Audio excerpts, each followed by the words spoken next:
Hello everyone, this is Sakshi. Welcome and welcome back to the channel again.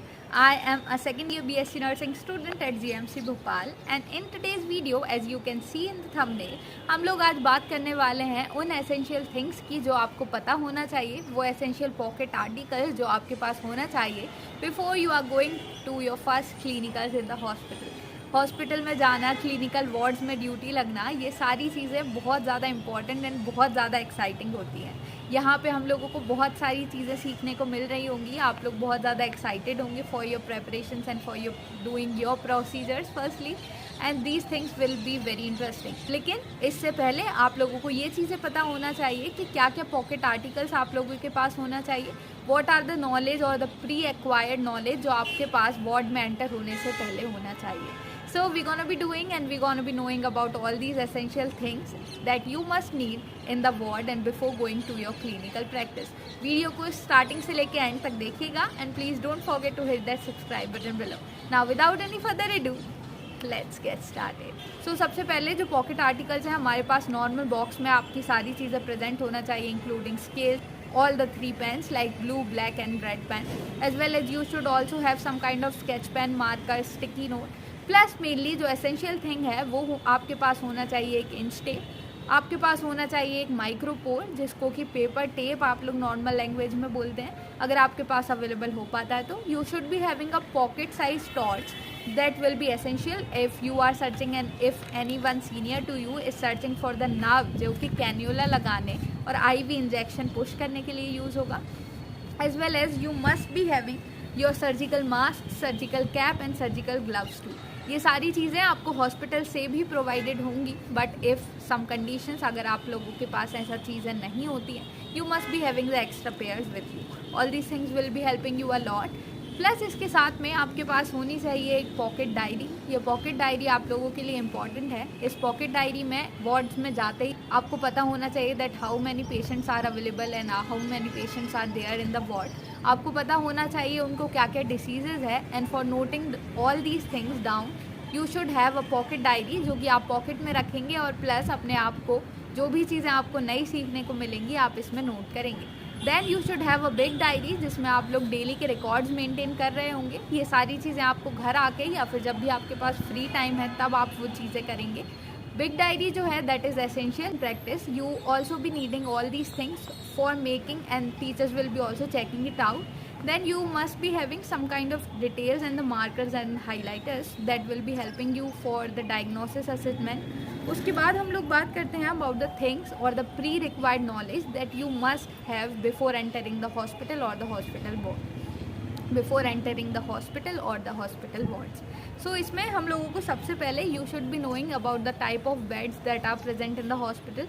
You must be knowing about what are the procedures that you have to perform as well as there are some necessary conditions. जैसे कि हम हम लोगों को पता होना चाहिए that what are the vital science. मतलब कि आप लोग शायद जानते हो कि हर एक ह्यूमन बीइंग में, हर एक डिसीज पर्सन में हम लोगों को वाइटल साइंस किन्हें बोला जाता है ये आपको पता होना चाहिए। वाइटल साइंस हमारे होते हैं जो चीज़ हम लोग पेशेंट की ऑब्जर्व कर पाते हैं।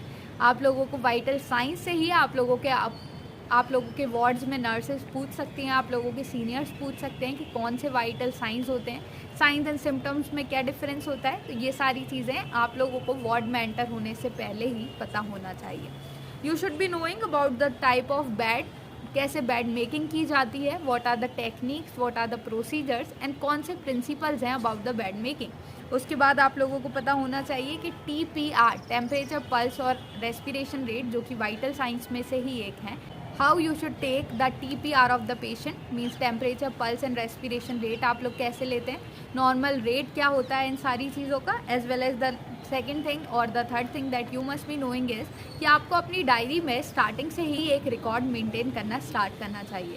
दैट रिकॉर्ड इज़ कि आप उस डायरी में लिख रहे होंगे कि सबसे पहले आप लोग जब भी एक पेशेंट के पास जाएंगे उसका हेल्थ रिकॉर्ड या उसकी फ़ाइल आपको अवेलेबल होगी।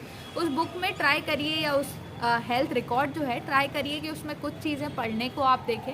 सबसे पहले पेशेंट का जो एडमिशन रिकॉर्ड होगा वहाँ पे आपको पेशेंट का नेम, पेशेंट आईडी जिसको CR नंबर भी कभी कभी लिखा जाता है, ये पेशेंट आईडी हर एक पेशेंट को डिफरेंशिएट करती है। कभी कभी पेशेंट जो है एक ही नाम के अवेलेबल होते हैं, तो इसके लिए पेशेंट रिकॉर्ड जो है मेंटेन किया जाता है। All these things are computerised, और यही कंप्यूटर एक अलॉट करता है पेशेंट को एक पर्टिकुलर CR नंबर या फिर पेशेंट ID, जिससे उसके सारी डायग्नोस्टिक रिपोर्ट्स और सारी चीज़ों को कैरी किया जाता है।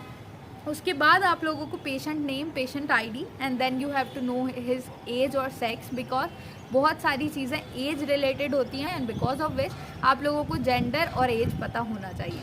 After that the third thing that you should know and you should start practising is कि आप लोग एटलीस्ट इतना तो फाइल में रीड कर सकते हैं, then what is the diagnosis of the patient. Diagnosis को कभी कभी डेल्टा SIS, डेल्टा डायग्नो की जगह यूज़ किया जाता है। डायग्नोसिस को शॉर्टली डेल्टा SIS भी लिखते हैं, डायग्नोसिस ही बोलते हैं इसको। सो डायग्नोसिस में मेनली आप लोग फाइंड कर सकते हैं that what are the things that patient is suffering from. Patient से बात करिए, पेशेंट को कंफर्टेबल फील कराइए, because this is the thing and we have to serve the patients completely. The last thing for this video is you should also know about the IO charting. IO means input and output charting. इस charting में हम लोग mainly वो चीज़ें locate करते हैं, या इस चार्टिंग में नर्सेज के थ्रू वो चीज़ें मेंशन की जाती हैं कि कौन सा फ्लूइड इनटेक, कौन से फ्लूइड IV के थ्रू या गैस्ट्रोइंटेस्टाइनल ट्रैक के थ्रू पेशेंट को दिया गया है, what are his excretory fluids, या कौन सी चीज़ें पेशेंट से एस्पिरेट की गई हैं या कौन सी चीज़ें पेशेंट को दी गई हैं। So we will be learning all these things in detail. अगर आप लोगों को बहुत सारे ऐसे क्वेश्चंस हो जो आप पूछना चाहते हैं तो आप कमेंट करके बता सकते हैं। अगर आपको चैप्टर या अगर आपको ये वीडियो अच्छा लगा हो, you can comment and you can give your feedbacks in the video, as well as you can also suggest the future videos and the topic for the future videos. All these things are the pre-required knowledge that you must have before entering to the college. So if you are watching this video till now, please don't forget to hit that subscribe button below and to like this video too. I hope that you have liked this video. This is Sakshi. That's all for now, and we'll be catching you very soon in the next video. Till then, take care, keep learning. See you soon.